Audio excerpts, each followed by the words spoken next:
let's look at stem stitch. So for stem stitch, we're going to come up the start of our line, and we're going to go down, stitch length away, and we're going to leave our thread below and keep our needle above for this one, and pull. I like to pull up and then pull down and go again.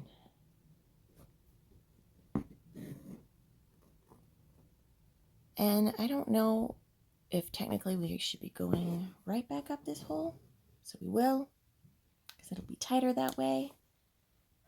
If you are more of a sewer, you can do this in one, hopefully graceful movement.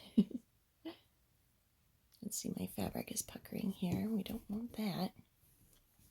And then we just continue in a line, right? Clearly I struggle with the sewing method, so I am more of a stabber, which probably takes longer, but here we are. So choose a side. You know, for this one I had my thread on the bottom, my needle was coming up on the top to get this look, which matches this one here. And then for this one I did the opposite, so I kept my floss up and I had my needle below.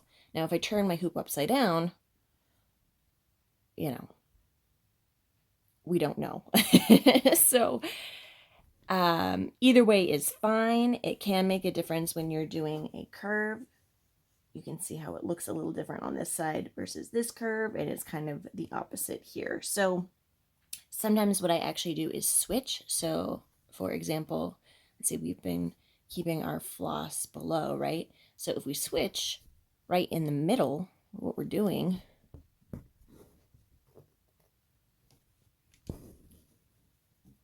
we get this kind of in between stitch, and then it kind of evens itself out. If you can see that, we have, this is where the transition is. I don't know where I'm going with this line. I clearly planned ahead for this video. Okay, so sometimes I'll do something like that when I'm doing a curve and I'm afraid, because you can see when you do the curve in one direction, you get this kind of collapsing a little bit. It can be helped when you have your stitches really small, but this is something I do as well to kind of switch from coming above or below to kind of get around a curve easier, so the curves are more attempted like this. So I would definitely play with it. See which one you like to do best. Usually I don't even think about it. I think either way is ultimately fine.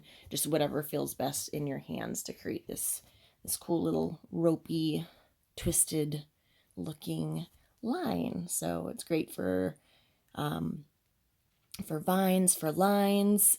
I do think it's harder for text because of the curves, but it can still look really beautiful. Have fun.